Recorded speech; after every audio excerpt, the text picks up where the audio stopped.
Start. बच्चों, आज हम हमारा इतिहास और नागरिक जीवन में नागरिक शास्त्र पाठ 1 हमारा संविधान में मौलिक अधिकार पढ़ेंगे। क्योंकि मनुष्य जब जन्म लेता है तो उसके कुछ अधिकार होते हैं जिन्हें मानव अधिकार कहते हैं, और ये जो अधिकार होते हैं ये 6 होते हैं। अब हम इनके बारे में पढ़ेंगे। सबसे पहला है समानता का अधिकार, यानी कि सभी नागरिक एक समान हैं और किसी भी ऊंच नीच का भेदभाव नहीं किया जाता। स्त्री पुरुष होने के आधार पर, किसी विशेष जाति को होने का अधिकार पर, किसी धर्म के होने के आधार पर सार्वजनिक जगहों जैसे दुकानों, होटलों, सिनेमाघरों में जाने से रोका नहीं जा सकता। और कोई छुआछूत यानी कि अस्पृश्यता यानी कि छुआछूत एक अपराध है। तो इसलिए सभी जो नागरिक हैं वो एक समान हैं। दूसरा है स्वतंत्रता का अधिकार, यानी कि जो भारत की जो सभी नागरिक हैं वो अपने विचारों को अभिव्यक्त यानी कि अपने विचारों को बोल सकते हैं या वो उनको बता सकते हैं और अपने विचारों को रख सकते हैं। और ये सभी नागरिक जो हैं वो शांतिपूर्ण ढंग से अपना सम्मेलन कर सकते हैं। देश के नागरिक को यूनियन बनाकर अपनी आज़ादी लड़ने की आज़ादी लड़ सकते हैं। अपनी इच्छानुसार कहीं भी आ जा सकते हैं और कहीं भी रहने व बसने की हमें पूरी स्वतंत्रता है। और कोई भी नागरिक अपनी इच्छानुसार रोज़गार या अपनी नौकरी या अपना बिजनेस कर सकता है।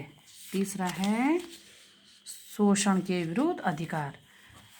शोषण के विरुद्ध अधिकार, इस अधिकार का मतलब है कि किसी व्यक्ति से जोर जबरदस्ती से काम नहीं लिया जा सकता। किसी भी व्यक्ति को बिना मजदूरी नियम से काम, मजदूरी या खराब परिस्थितियों में जबरदस्ती काम कराने को मजबूर नहीं किया जा सकता। साथ ही 14 वर्ष की कम आयु के बच्चों से मजबूरी नहीं कराई जा सकती, यानी कि जो 14 वर्ष के नीचे आयु से कम बच्चे हैं उनसे ज़बरदस्ती नौकरी नहीं कराई जा सकती। अगर कोई इनको नौकरी कराता है और पकड़ा है तो उन्हें पकड़ने में उन्हें दंडनीय अपराध मिलता है। अब है चौथा है धर्म की स्वतंत्रता का अधिकार, यानी कि सभी धर्म एक समान है। धर्म का पालन करने की स्वतंत्रता है। किसी को भी व्यक्तिगत रूप से अपने रीति रिवाज का पालन करने से रोका टोका नहीं जा सकता है। जैसे हम सभी लोग होली, दीपावली, ईद, क्रिसमस, लोहड़ी जैसे त्योहारों को कितने आनंद से मनाते हैं।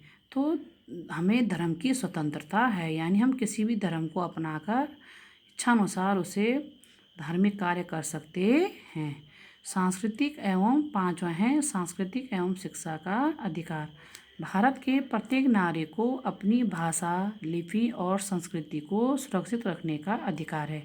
यानी कि जो हमारी समाज में जो विशेष अधिकार हैं, यानी कि जो समाज के अधिकार, जिस धर्म या समाज के लोग कम संख्या में हैं उन्हें भी कुछ विशेष अधिकार प्राप्त हैं। उन्हें अपने समाज में शैक्षणिक संस्थाएं यानी शिक्षा संबंधी संस्थाएं खोलने का और अपनी भाषा और संस्कृति को आगे बढ़ाने का अधिकार है। 6 है संवैधानिक उपचारों का अधिकार। कहीं पर यदि मौलिक अधिकारों का हनन हो रहा हो, हनन यानी कि उसका दुरुपयोग हो रहा हो या उसे कोई आघात हो रहा हो या उसका उपयोग सही से ना हो रहा हो, तो उच्चतम या उच्च न्यायालय की शरण में जा सकते हैं। सरकार का यह कर्तव्य है कि वह भारतीय नागरिकों के मौलिक अधिकारों की रक्षा करे। यदि वह ऐसा नहीं करती है तो उसके विरुद्ध लोकहित का मुकदमा किया जा सकता है।